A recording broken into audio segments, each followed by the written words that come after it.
Hello, everybody, and welcome to this episode of Real Life, Real Crime, the podcast. As always, I'm your host, Woody Overton. We have Miss Tina back in the studio, virtual studio today, and we're continuing the Queens of Digital Marketing, the human trafficking series, and y'all stay tuned to it, and please continue to like and share it. It's so very important. Miss Tina, since last time we talked, and I've been doing more research into human sex trafficking. Obviously, there's human trafficking. People do it, haul people in for work or whatever. But it's just horrible, and there's so many stories out there. But there's not that many stories of survivor survivors. And especially people. I saw one guy that was he's an ex Navy SEAL. He's running for Congress, something. He started a charity, if you will, but he's not doing what you do. He's just trying to bring awareness to it. So, but anyway, I appreciate you being here. That, Yeah, and we definitely need all those people on the ground. Each person we call it the movement. Each person in the movement has a role to play. There's boots on the ground, there's awareness, there's working with law enforcement and hospitals and like the public, and then there's direct services, which is what the Queens does. yeah, and you have such a valuable insight because you lived it. You were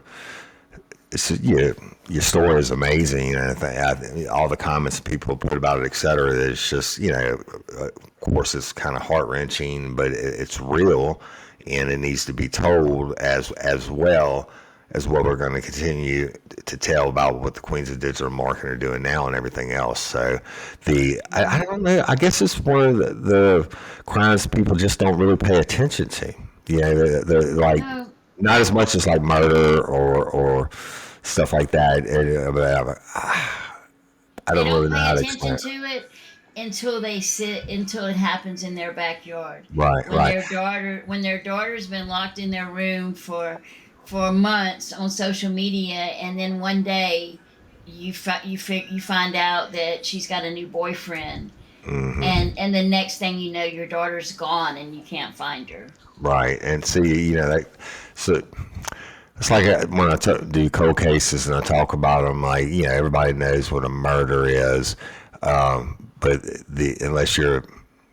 I mean, everybody knows what a migraine is, okay, and but Right. and but it's the murder victim families, unless you're going through it at that time, you don't really get it. I mean, you get Yeah. it, you understand what it is, but you don't really pay attention to it. And so that hopefully, in the series, we're going to do everything that you think should be done, and hopefully, I can bring a little bit to the table too. So Yeah, there's so much awareness, and I'm loving being able to tell my story to the community that I grew up with. I'm a Baton Rouge girl. I went to Funfair Park like the rest of I us. did too. Yeah, there's a funny My story first about cigarette. Yeah. What's your yeah. story? Funny story. One of my Baton Rouge City's cop buddies, his dad was a Baton Rouge City cop, and they responded to a burglary alarm at Funfair Park. And do you remember they had a monkey in the cage there? He said Yes. they were going Yes. through, and he had his flashlight on. He's going through and his pistol out. Looking for a bad guy, and so that monkey jumped in the cage and he shot his duty weapon. It scared him so bad. Hey, you know what?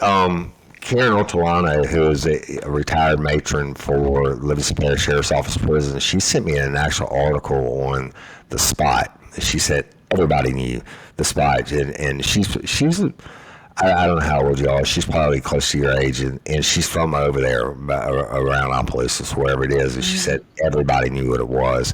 And then she sent me the article on how the DA had shut that one down, and a couple other establishments You hey, under a nuisance clause. you froze for a minute. Yeah, and it'll do that, and it did that on Mike and I, and Cindy can boom us out. It did it on Mike and I, but when the Red Sox, not Red, Riverside plays it back, it puts it all together. Okay, Yeah, okay. yeah. So the and the anyway, the articles from the Advocate from like the 80s or whatever. So the she said, oh yeah, we all knew what the spot was. So Yeah, but they didn't really know what the spot was. People had no idea the right, stuff that was going on in that yeah, place. yeah, right. You're right. So they knew it as the brothel or whatever you want to call it, but they don't know.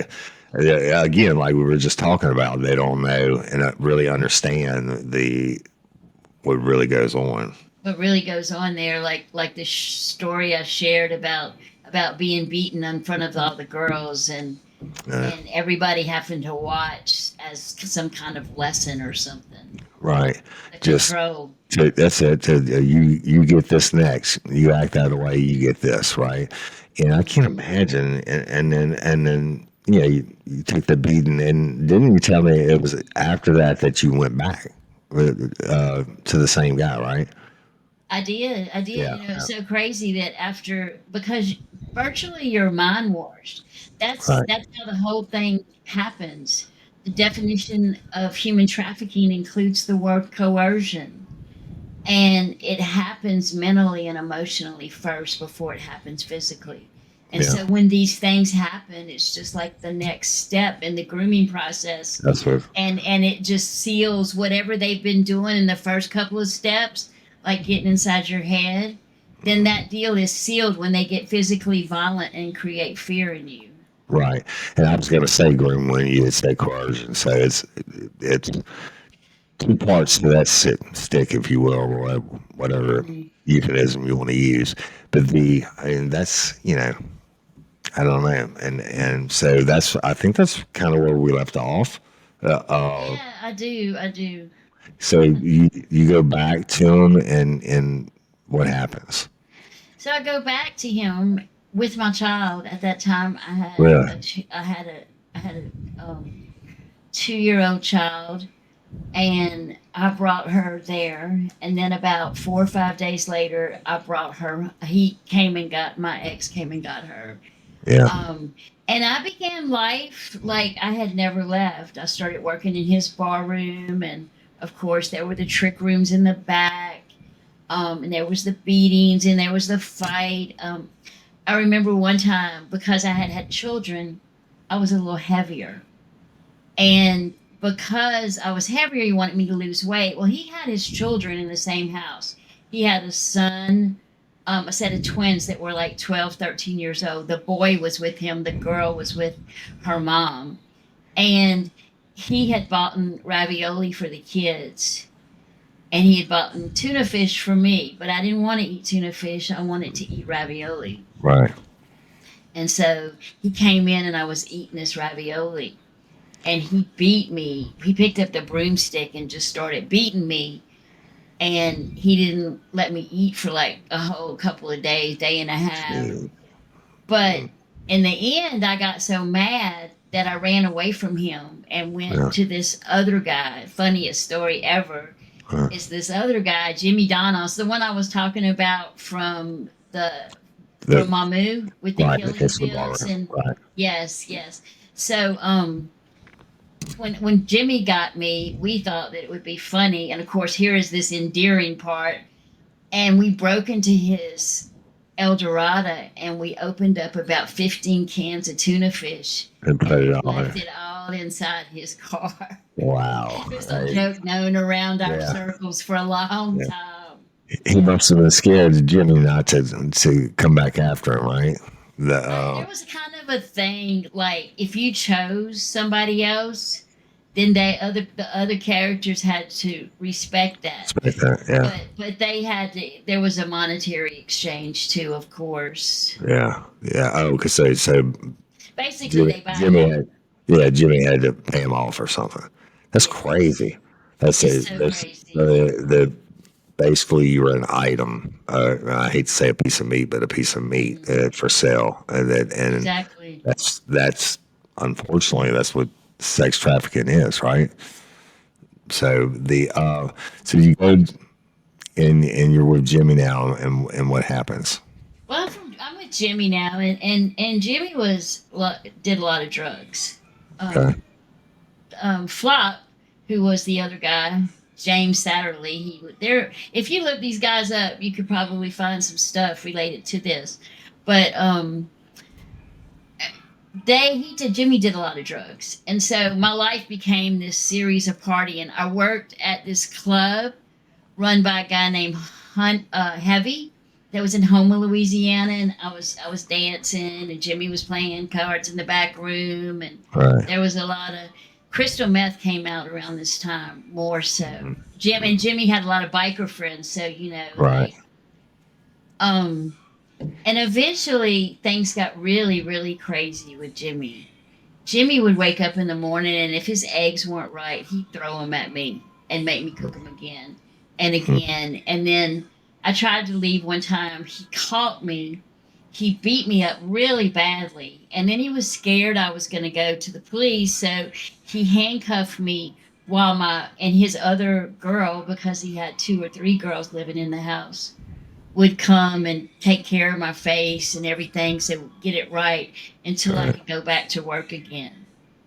So, The that's crazy, and just a constant cycle of abuse and beat down, mhm. both physically and mentally, to keep you under Yeah, control. I guess that's yeah, but I was a hard head, and it wasn't long before I was running away again. yeah. Um, and I didn't really have enough sense to know that I'm going to run to some help. I'm going to run to law enforcement. I'm going to run to a counselor. No, I just wanted to run to the next guy that was going to Yeah.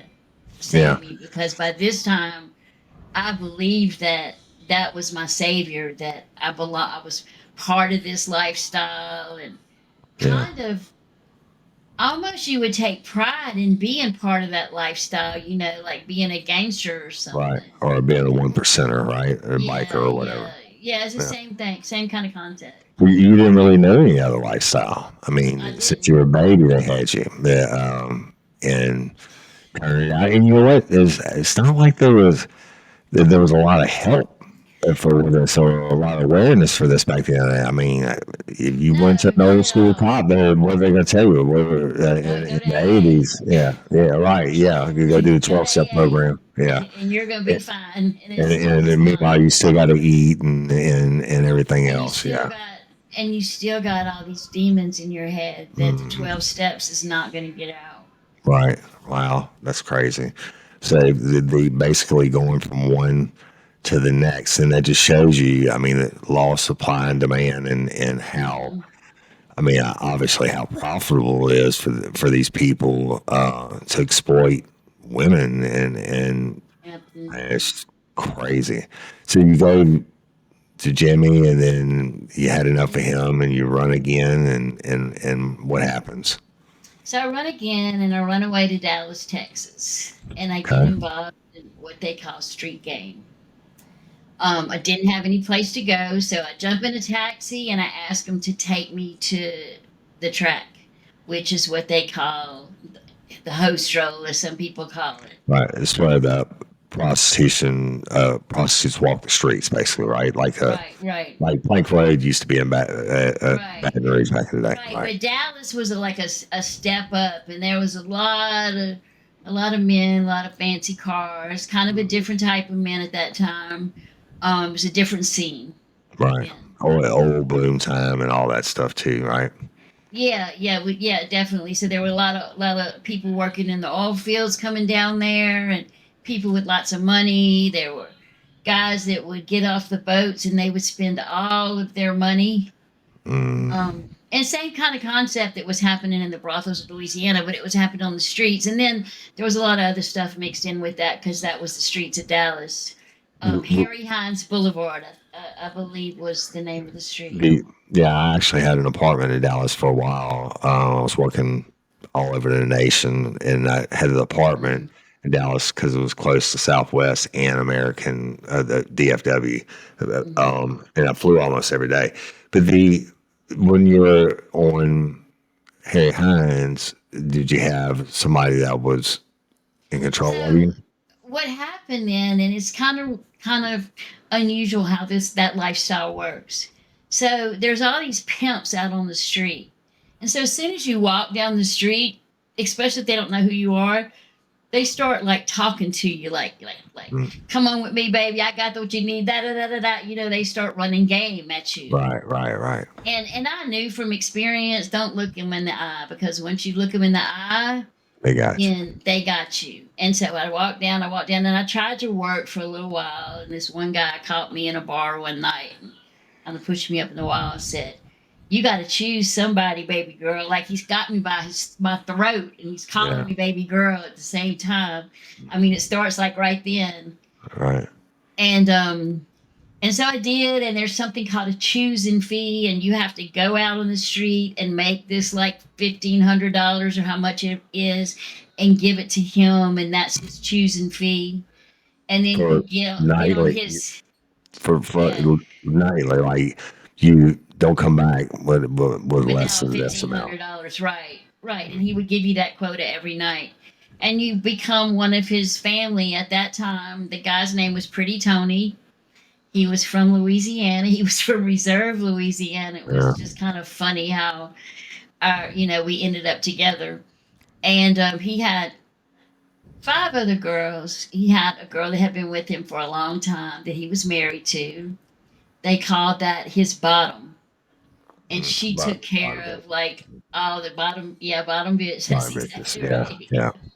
And she took care of all the business, and she sometimes would collect money from the girls when they're out of town.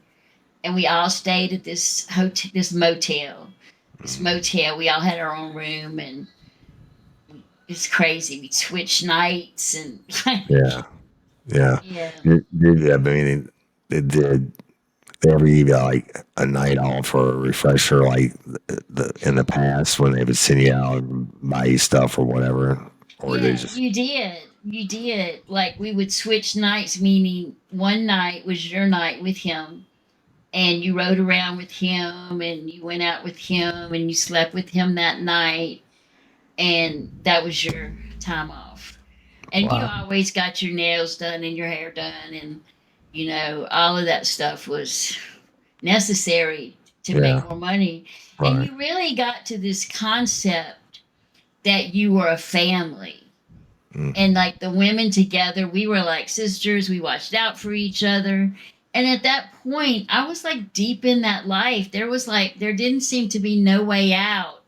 And then he too wasn't really into the drugs. So what would happen is I would drink and I would sneak like lines of coke and stuff. Just and one time I got caught doing that, and there was another beating, one of those beatings like the finding myself on the side of 7-Eleven beatings, and I had I had disappeared with the money for the night, and I was mm, out doing crack for about 2 or 3 days. He sent somebody to find me. And when he found me, he brought me back to the hotel, and he laid me on the side of the bed, like up against the window. And he just started beating me and beating me from my waist to my knees with all kinds of different things, belts it's and, torture. pairbrushes. And he did that. He kept me, and he kind of tortured me basically for 2 days, Uh, and then he let me go to go out and get his money, as he said. And of mm, course, um, I ran away again because, right. Yeah. but in my mind, it was because I was an addict, because of the trauma that happened to me at 7 years old. I had these demons in my head that I had to get out, and the only thing that got them out was drugs. I was like self medicating, basically. Right.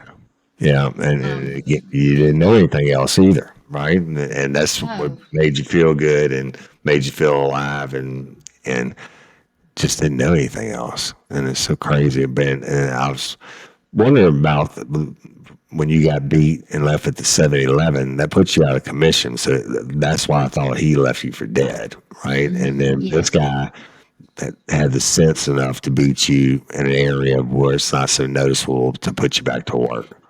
right. And he thought he had instilled enough fear in me to for me to stay, but no, I always knew in the back of my head that what was going on was not where I needed to be. and I was always running trying to find something new, and it was never there. It was only another situation just like this because I didn't know how to find something better for myself at that point. Yeah. Hey, did you ever get arrested? I was arrested 31 times for prostitution What? Wow. And in so, different in 7 different states. wow. Okay. So, the next question would be when you get arrested, that whoever you're with at that time come bond you out. Yeah, they come bond you out right away. A lot of times you go to work with bond money. Yeah. You have like Really? you have Wow. like it's like was like $250 most of the time to get out of jail for That's bond, a ten crazy. percent 2,500 bond. So would it be like undercovers that get you, or Yeah, undercovers. I tell you a funny story about an undercover. huh, One time I was in, well, it wasn't really a funny story, but I was in California. I was on Van Nuys Boulevard in California, and undercover picked me up, and he had circled the street a long time.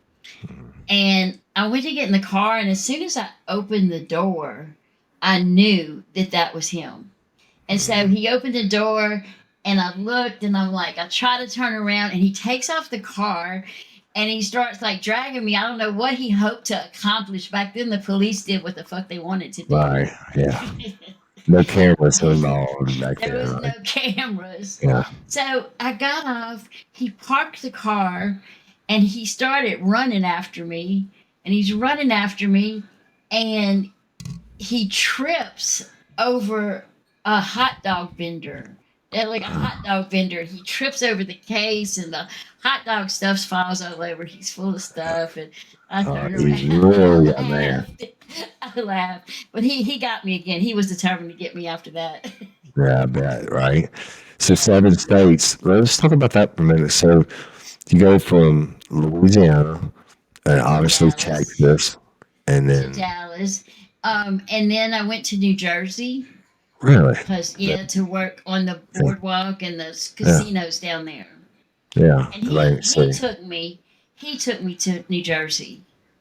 which Um, which the last one, he took me to New Jersey. the one from That Dallas? was, yeah, that was before all that happened. So and then Okay, we went back to Dallas, and that happened in Dallas, and then I went to Washington D.C. really? And I Yes, was in Washington D.C. Yeah, Washington D.C.'s crazy. In D.C. at during that time, the girls were practically naked. They got lingerie on and their butts all out. And right. they walking through and in and out of traffic, and Hmm. it was a whole different world. And the paddy wagons come around, and your guy give you $50 before you leave, and that's what it takes to get out of jail. And they pull all the girls up on the paddy wagon, and you give them the $50 at the station, and they let you right out. That's crazy. That is crazy. Yeah, And some bad things happened in DC though. That was a hard place. I almost got killed one night. really, they by somebody, a John, or Somebody, yeah. somebody that I was buying drugs from, and they were trying to Okay. take my money and didn't have the drugs, and they got me in an alley, and they took all my clothes, and Uh, I had to like go walk up the street naked to find somebody. But luckily, it was in kind of in an area where there was a lot of people I knew, yeah. and um yeah, it was just crazy times back then. Yeah, it's amazing that you're alive, survivor, I striver, think right? that I know that God had a purpose for me. Hmm. This whole time God kept me alive through all this madness. He kept me alive.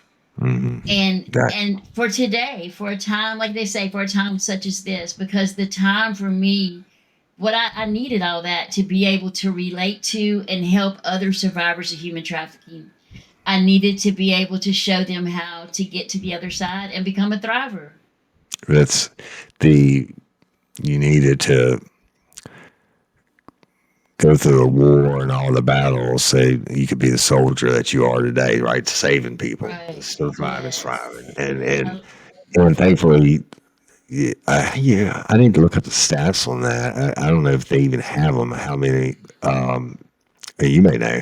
I The don't think they have victims. sex trafficking stats But I'm yet. talking about like people who get killed in it. I mean, I know I've worked numerous cases, and we call them high risk victims, but where where prostitutes, et cetera, have been killed, and I guess they all probably had somebody that was sex trafficking them. You know, God just saved my life in so many times.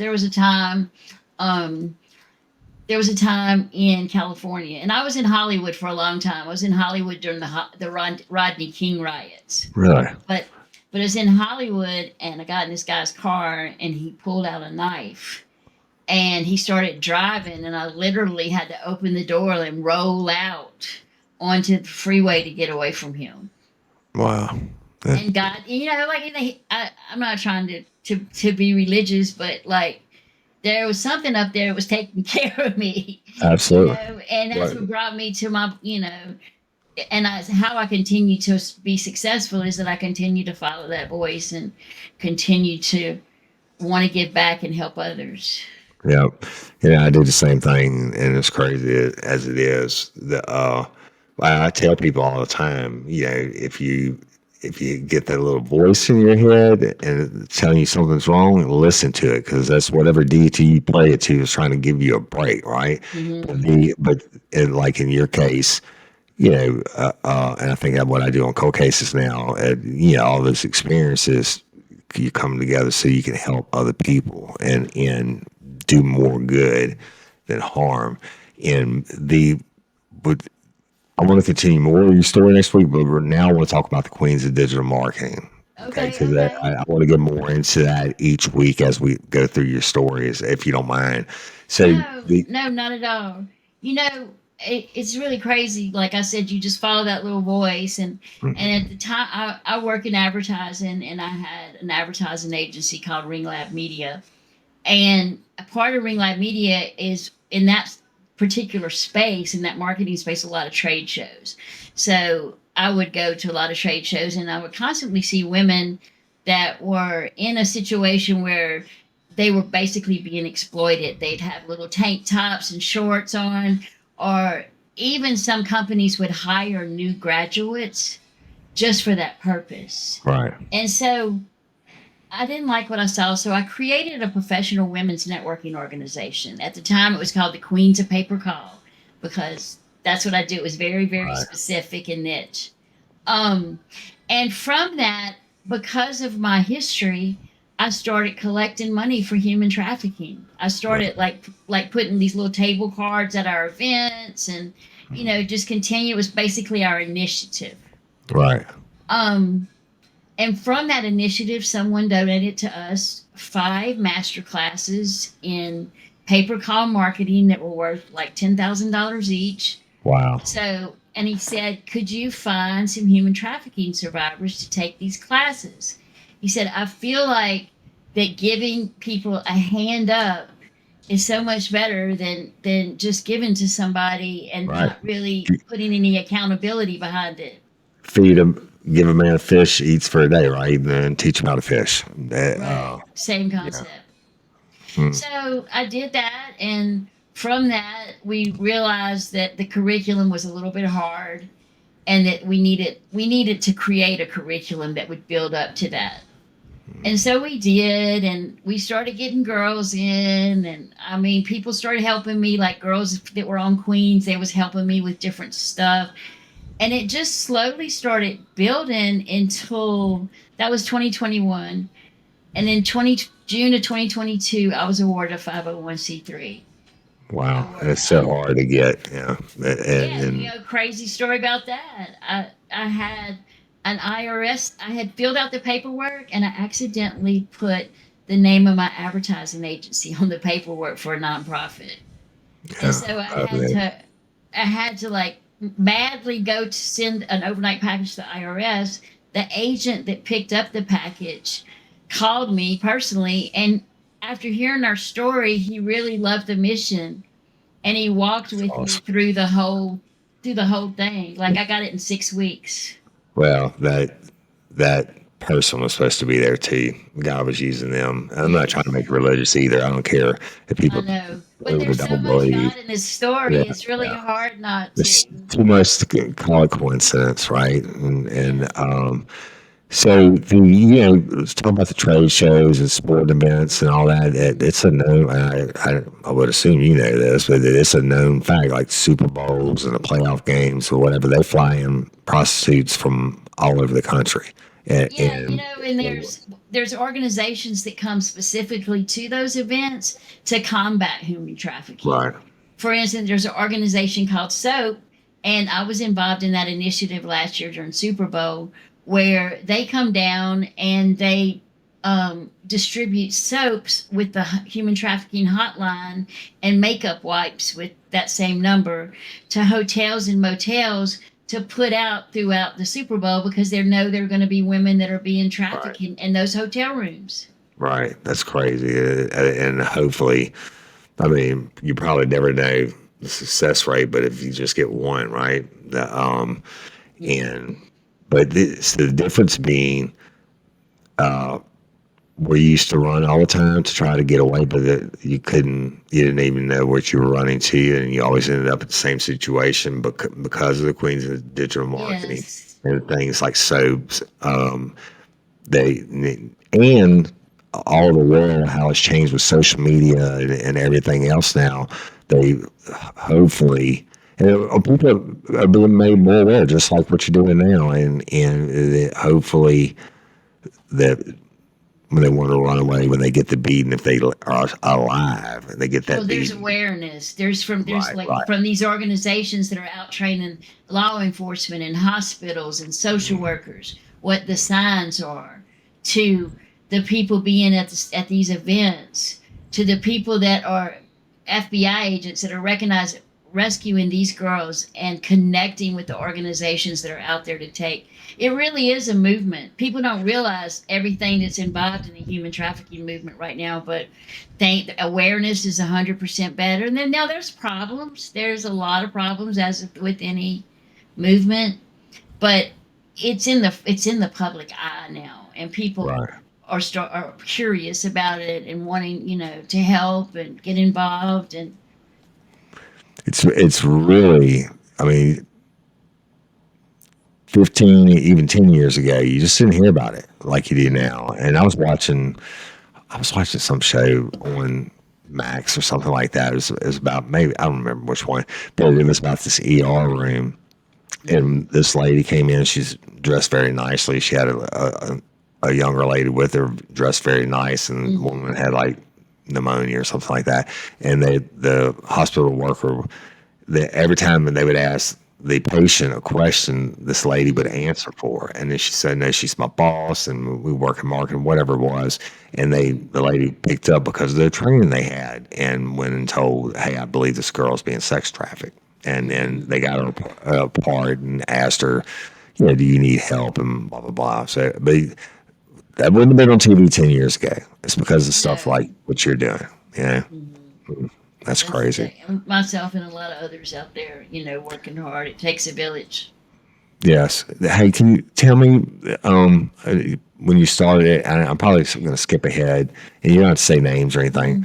Mhm. The so can you tell me like one of the first successes that you had and that pops out in your mind so that people can understand? So, but now we know what you went through. Now we know how kind of briefly how you kind of got started, but the to to kind of close this up for this week, let's tell them about a The success first, story. okay, well, one of the first successes for me was in 2013, um, when I finally, I had this back and forth addiction to regular life to addiction, and I was 2013, and I went into this program in Las Vegas, and it was the first human trafficking program I had went into, called Destiny House, through an organization called Hookers for Jesus, by the way, which is really an interesting thing. But I went through this program, and I finally sat still for a year, and because I never graduated a program, and I always leave early. Always split. Yeah. Yeah, and so I stayed there for a whole year. I graduated the program, and Um, I had What no what computers. what did the program entail? Like, I So mean, self it help would classes. entail. First of all, it was in this beautiful mansion in Las Vegas in the hills. A Nice. man had donated this mansion for this purpose because his daughter was killed by a pimp. Mm, And so it was there. They had tennis courts, they had pools, they had fountain. It was just beautiful. And I wasn't allowed to get on the computer. It was very strict. I couldn't even talk to anybody on the phone without only 10 people and somebody had to watch. But it was that environment and that peace. And once again, the spirit that moved me inside, to just really take a deep look at myself. And when I come out the other side of that, I went to work in digital marketing on the other side before I had worked in the adult industry. And when I came out of that program, I went to work in digital marketing. And that was my really first professional gig that mm. lasted. And the treatment, and I graduated treatment. And that was really one of my first successes in my journey. And I was 50 years old. That was Wow. 2013. I was like 48 years old. I had been through Yeah. a life of this madness. Right. And now you finally found basically what you were looking for every time that you ran away. Right, And right. It and was that spirit. so in that program, did they teach? I mean, we're going to get into what Queens does, but do they teach you life skills or any? At that time, that's another thing that helped me to bring this particular movement on that. There's money for boots on the ground. There's money to house survivors. There's money for mental health, but there was not really a lot of money out there that was being given to organizations that were trying to propel women professionally and Right. help them build a life outside of the life they had left. Yeah, Um, because you can stay and go through sessions and all that. Stay in a nice place for a year, but if you don't have uh, some and kind of and foundational realize that next step. yeah, if you don't have a way to exist, then you're gonna fall back into what you were doing. Exactly, exactly. So for me, during that up and down movement in my life, I would straighten up and I would get a job and I would work. And I had learned to do graphic design and marketing and advertising from the adult side. So I drifted towards that type of work. I lived in Las Vegas at the time, so it was a lot of that kind of work in Las Right. Vegas. That's where they put all the Um, cards on the street and everything else. Yeah. Yeah, well, yeah. So, but there's also a lot of mainstream advertising work. So I went to work in Las Vegas and started building a professional career, and that's where it started. The industry I'm in right now, it really started with that point at 2013. I had worked in digital marketing for many years prior to that, but it was on the other side. It was in the adult space. Okay. So All right. 2013, I went mainstream in digital marketing. All right. And so you you had something, right? You had something just besides sessions and what have you. You had something that you already had some experience in, and you get out. And did you stay in Vegas or I did stay in Vegas. I went to work for a company in Vegas, and I had something else that I like to say all the time is I had transferable skills. I right? had a lot of You go anywhere. hustle and a lot of drive. I There mean, you go. it was a survival skill for me. Oh, I see. When you say transferable, you Yeah, I transferred it. transferred it. Yeah, You had to survive every night in the life, right? You right. had to hustle. Yeah. So I had to have hustle, and now I brought that hustle to my new life, as I Right. call it, and I was able to be successful. Like I went out the gate, I was very successful working for this advertising agency, and it enabled me to build up to what 2013, 2020, we opened up Ring Lab Media, which is a full service advertising agency that specializes in the travel niche. Wow. And That's very awesome. successful. I bought my first home at 58 years old. That's I bought awesome. my second home last about 6 months ago, called the Cajun Queen. It's on the Bayou in Yeah. Stevensville. We're going to talk about that I know. I'm on hoping that another we can get to episode go coming up. out there Yeah, that'd be and awesome. yeah, I would love that. They come down and cook something for y'all. The Yeah, I'll cook you some gumbo for sure. I make a hell of a Oh gumbo. yeah, I bet you could cook, huh? And I can. I'm a I'm, good cook. I'm pretty good. All the See my Toledo hat says, girls. yeah, Louisiana girls can cook. That's for sure. Yeah, My hat says grill some shit. grill some shit. The Yeah, well, Louisiana men can throw down too. yeah. What I do well. Yeah, but I'm not very good at science unless I'm flying. But Right. thank God you're alive. And we didn't scratch the surface on and again, y'all. Ultimately, with the even if Miss Tina's not on and I'm telling us a human sex trafficking story or whatever, ultimately we're going to end every episode with the Queens of Digital Marketing, the 501c, the nonprofit that Miss Tina has established. And if y'all have had experience with this, with Courtney Coco's mom trying to, because she does it for murder survivors or victims' families, it is such a pain. Of course, it's red tape and the government, whatever. But God cleared that for you, or whatever deity you want to give credit to, cleared that for you, right? You know what? I give credit for that to Ring Lab Media. That's kind of why I reached out to you in the first place because currently I'm self-supporting Queens, but Really, because of the success I had at Ring Lab Media. right? But it's really growing, and we're starting to go into treatment programs and actually be able to set up our curriculums in these programs. Mhm. And I don't have money to grow anymore. And Yeah, so I have to really start that next level. But it's so beautiful that this company has grown to that point that we can move to the next level. yeah.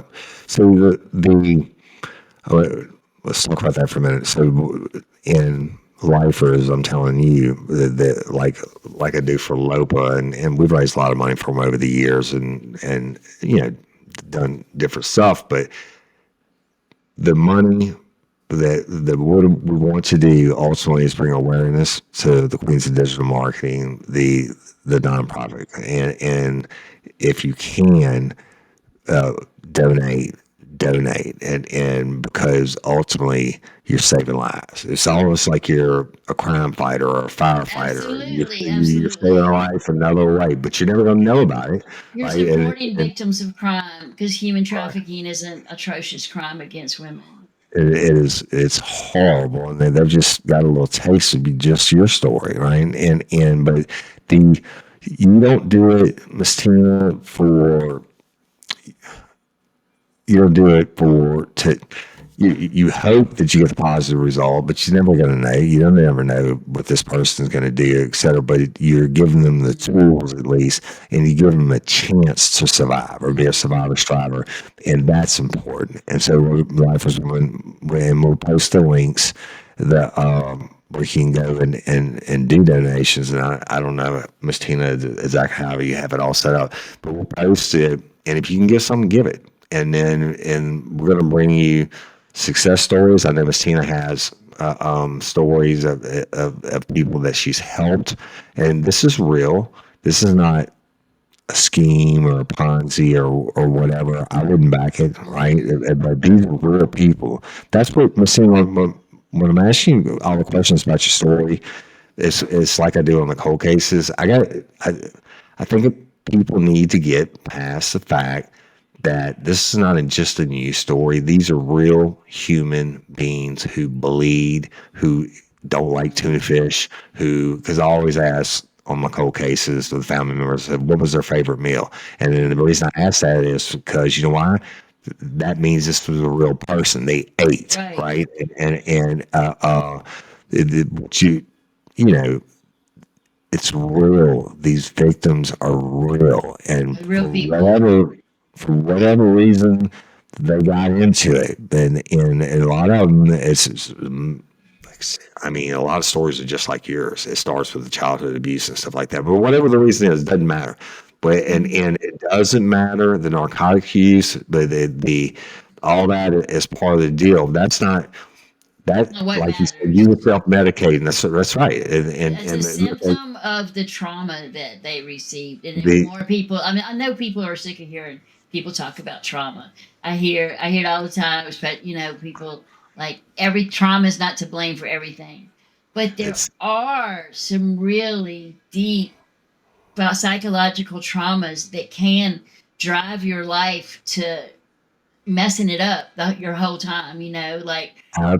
constantly building it up and messing it up. I call it burning up my life. Mm. I would work so hard to build everything up, and I would get triggered. Something would happen and I would get triggered and I would end up using drugs, and I would not show up for work, and then it would escalate and snowball, and it wasn't, I'm not saying it wasn't my fault because I made the decisions to do what I did, but Yeah, it but was it's a driven cycle. by You trauma. can't. The trauma is part of the cycle. You weren't broke out of the cycle yet, and then Right. you thank God when you did, and Finally. that you had the place in Vegas, and but you had the skills, and then the from previous from marketing and what have you, and then you. My daddy always said when I asked him how he did what he did, right, and all the kids and everything else, he said, "Look, you got it or you don't." And thank Mhm. God you had it, and you were able to flip all of that into being driven to be a success, Mhm. and thus ultimately ends up with Queens of Digital Marketing. But real quick, the when people donate, and I think it's important because I don't ask people to donate lightly, but when they donate, and I know we'll get into this more in depth. So you said that you've been financing this yourself, and when they donate, what is an example of what some of the funds would be used for? So Something that so they can, yeah, it cost us $2,000 for each girl. And okay, that includes a computer, a desk, a chair, their internet, and it's a couple of textbooks, and it's the orientation, and it costs us $2,000 plus. It also includes a $500 stipend, either to train in our call center program. It's a 1 month training, or to fund their ad budgets when they graduate out of the media buying courses. okay, And so, yeah, it's $2,000 total for one girl. And so we kind of just chip away at those girls. Yes, we have overhead costs. We have to have teachers and and people like that, but we keep it real slim. yeah, And I personally don't take a salary. As I said, I personally fully support Queens. But right, y'all, I need some help. This is right. hard to it's hard to keep pushing this forward by myself. Well, we and it's again, so on average, just 2,000, per victim to give them a chance. To give And them a there's more. chance. That's not like you said that you've been finding yourself. That's not overhead. That's not your internet. That's not whatever. And time spent and what have you. $2,000, y'all. And now, you can't And go to if you click the button, there's an opportunity to sponsor a survivor, and then 100% of your money would go really. to that. Yeah. So Okay. I'll give you the link that you can include on the But content. Yeah. we're gonna do that, and we'll start sharing that everywhere, and we'll put it actually we'll pin it to all the different Sponsor a social survivor. media. Yeah, and Right. I'll create a special campaign for you guys. Great. And And and then we'll and earmark. And then I'll also, it's 100% tax deductible because we are a 501c3. right. So I mean, everybody needs to have tax Absolutely. deductions. Absolutely And we correct. take And care of all that. We send you a receipt. We follow up at the end of the year every year and send you out the documentation that you need to file for your taxes as well. that's great. And did I misunderstand you saying that there's like, of course you wouldn't know the name or whatever, but that if you sponsor someone like that, then you get proof, not proof, but like updates on how well they're doing, or how does that Well, work? we can we put you on our mailing list, and in our mailing list, it talks about how the organization's doing. Like we Right. have survivor stories in there. If you follow our social media, there's a lot of survivor stories on there with little Mhm. snippets, and um, we did a voice testimony from each Mhm. one of our girls as they graduate. They give us permission to use this, and they tell you what Queens has done for them. That's awesome, and we want to share those too. I know it's on your platform, but the Mhm. I think uh, maybe if you'll pick No, I'd be one glad to share that, those that with you guys for you, sure. and then we could that would be a cool episode too. To like Share some introduced voices. and hear the people like yours. Like, yeah, and I don't know how detailed they go in the story, whatever, that doesn't matter, but you got to put the human face on these victims. This is a real nasty ass crime, pardon my French, Mm-hmm. but it's just bad. And I understand law, supply and demand, and sex being, prostitution being the world's oldest profession, whatever, but not, it's just not, it's not right. And There's so the, much more than what has been presented. Like what people see on the surface tells a different story than what's really going on behind the scenes. I mean, you see girls out there and you think, well, she could leave. She's just walking around. She could leave. But her mind has been conditioned to the point that she has a psychological cage around her everywhere she goes. yeah, yeah, And but it's just a lot deeper than what you see on the surface. You might see a drug addict going to supply their drug habit. They mm, got I would say that 75% of addicts have some kind of trauma that's driven their addiction. And I, there are some that just want to get high. yeah, Um, well, I agree with you, and because I always talk to the people that I arrest and stuff like that over the years, and it wasn't anything personal for me, but I like to talk to them for professional development. And you're right. I mhm. mean, like uh, the majority of them, especially Exactly. the narcotics addicts, it come from bad stuff, and they're self medicating. And what you I want to thank you for taking the time again today. And Sure. let's keep shining the light on the queens of digital marketing.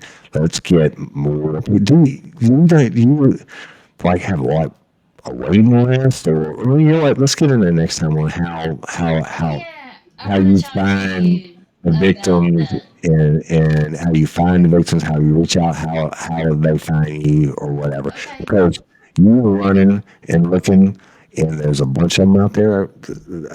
No, even if they think Yeah. they love the lifestyle, that one day they're going to wake up and Yeah, realize we go if they're mostly going to by wake up. referral, though, but I'll tell you all about that process and how somebody could get referred to us. And Okay. Well, thank you so much, you're and welcome. You're welcome. I love doing y'all, this. the new studio last weekend, we had some.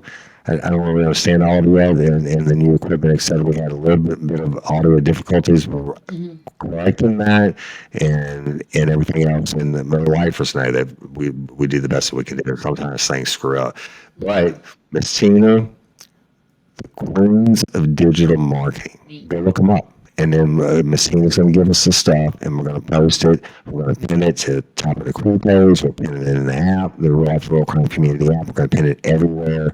And every week, that's why I like to be out on the schools, because you never know where it's going to go. But every week, you're going to hear more, and we'll put more of the human face on the victims of sex trafficking and how Mm. actually horrible it is. And now they have someone, other organizations also, but the Queens of Digital Marketing is someone who can help these ladies be With the hand survivor, up. With the survivor, hand up. right, Driver. right, survivors. So thank you so much, Miss Tina, Thank and you. thank you all out for I love and appreciate each and every one of you. And I'm Woody Everton, your host of Real Life Real Crime, the podcast. Till next time, or ever, let me catch you down Murder Bayou. Peace.